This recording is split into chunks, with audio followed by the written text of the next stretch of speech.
Si që dini, Civil Qendra për Liri e zbaton monitorimin gjithëpërfshirës afatgjatë zgjedhor të zgjedhjeve presidenciale dhe parlamentare. Dhe kjo nuk është preskonferenca ynë e parë, por është e treta deri tani. Vëmendje e veçantë në monitorimin i kushtohet dezinformimit, gjuhës së urrëties dhe ndikimit malin të huaj, si dhe financimit politik, mediatik dhe lidhshmërisë së procesit zgjedhor. Zgjedhjet presidenciale të 24 prillit, Civili do t'i monitorojë me 51 vëzhgues të akredituar. Të gjithë vëzhguesit e Civilit janë të lëvizshëm, mobil, gjithsesi vizitojnë një numër të madh të vendvotimeve, do të thotë me makina ose në këmbë ose ashtu si e kanë më lehtë. Mirë po është interesant të tregojmë se e monitorojnë edhe rajonin më të gjerë në të cilin janë të vendosur. Civili për çdo ditë regjistron së paku 100 raste të gjuhës së urrëties në rrjetet sociale kundër kandidatëve për presidentë si dhe simpatizantëve të tyre.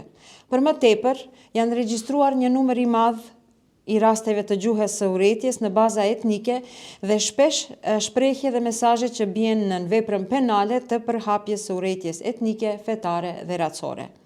Nëpër media dhe në shfaqjet e subjekteve politike, siç ishte rasti tani me fushatën e kandidatëve për president, vihet re, Civili shënon një ton mesazhesh dhe narrativa të mprehta, diskredituese dhe shpesh nacionaliste. Narrativat nacionaliste nuk janë gjithmonë të hapura dhe të drejtë për drejta, por fshihen pas akuzave që janë gjëja politike dhe të drejtuara ndaj individëve apo partive politike, por konteksti sidoqoftë është nacionalist. Vetëm një nga ata shembuj është përkushtimi për si që ka një parti e cila do të kandidohet në këto zgjedhje, thot Makedonska Makedonia ose Maqedonia Maqedonase. Nga analiza e ekipit monitorues të Civilit, mund të konstatohet se janë disa fabrika ose punëtori trollësh që komentojnë me zell në rrjetet sociale në të njëjtin stil ose të ngjashëm, njëkohësisht nga profile të ndryshme në rrjetet sociale. Vihet re se trollët e internetit nuk i lexojnë tekstet, pra nuk i shikojnë video mesazhet të cilat shpërndahen në rrjetet sociale, por komentojnë në mënyrë automatike duke përdorur disa fjalë kyçe dhe të njëjta, siç janë tradhtar, mercenar, shërbëtor të perëndimit e tjera. Kjo gjendje ose situatë vërehet edhe në profilet në rrjetet sociale të Civilit, ku arkivohen mesatarisht nga 25 komente në ditë, të cilat përmbajnë gjuhë të urrëties dhe shpesh herë kërcënime të hapura për jetën e individëve të kësaj organizate.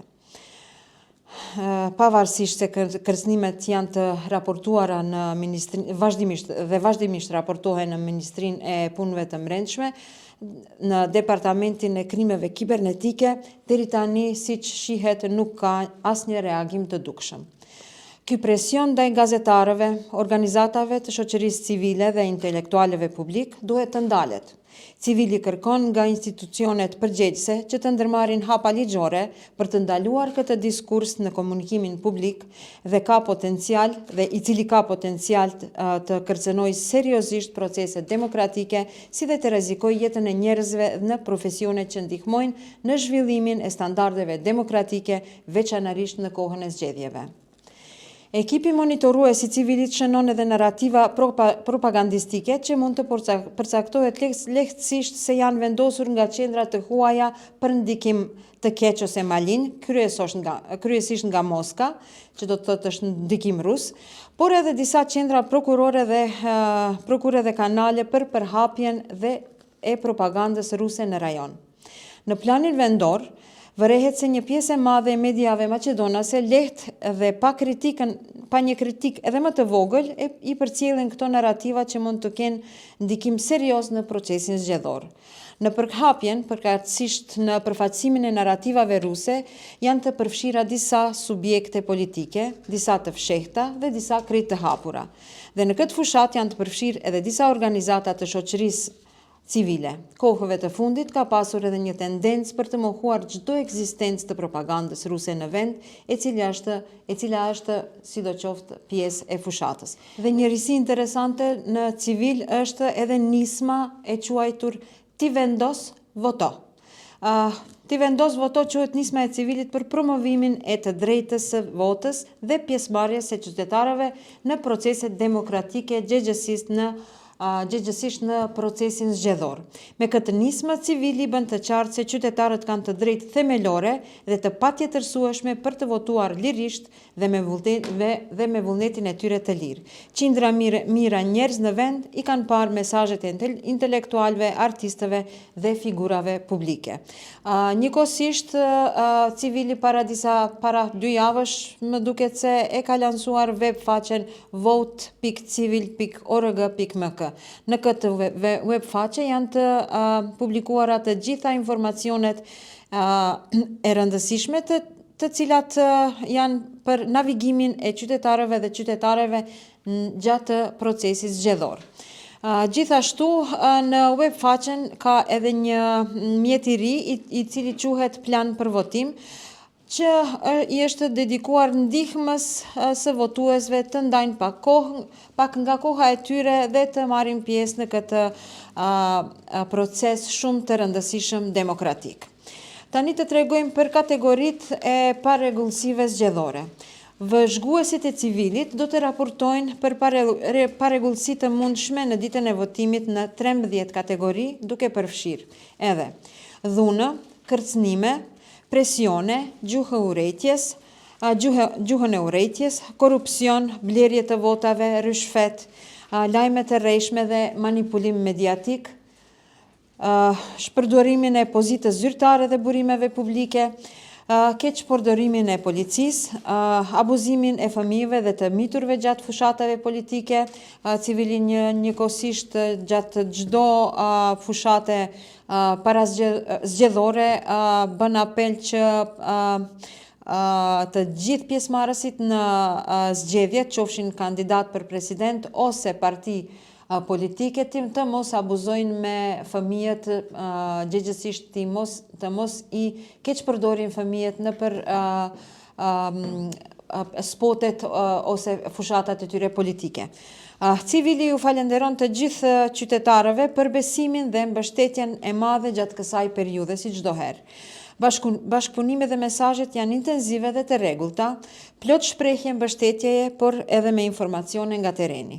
Duke pasur parasysh numrin e vogël të vëzhguesve si vjet dhe që janë të përfshirë në monitorim, kjo ndihmë është mëse e vlefshme. Me qëllim të lehtësimit të komunikimit dhe procesit të raportimit të parregullsive të mundshme në procesin zgjedhor, civili që nga sot do të vendos në dispozicion formularin online në web faqen slobodnizbori.info ose zgjedhjetëlira.info.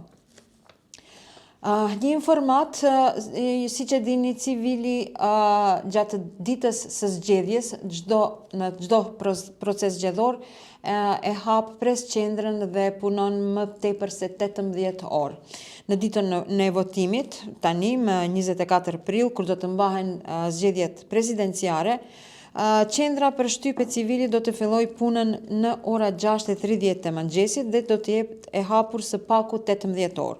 Do të ketë 4 konferenca për shtyp, si dhe disa adresime të drejtë për drejta në raste emergjente dhe sigurisht që do të jemi të hapur për mediat në çdo moment gjatë ditës dhe disa orë pas mbylljes së qendrave të votimit. U bëjmë thirrje të gjithë qytetarëve të raportojnë të gjitha rastet e friksimit, nëse ka, dezinformimit dhe manipulimit, gjëgjësisht çdo përpjekje për t'i penguar ata qytetarët të përmbushin të drejtën e tyre themelore të njerëzit, të drejtën e votës. Civili e vlerëson ose punon sipas parimit të zero tolerancës për parregullsi zgjedhore. Zgjedhjet, siç e dim dhe duam të porosisim, se janë për qytetarët dhe jo për partitë apo kandidatët. Të gjithë së bashku i shërbejmë të interesit publik dhe jo qendrave të ndryshme të fuqisë së pushteteve. Ju dëshirojmë zgjedhje të qeta, demokratike, të lira dhe të drejta.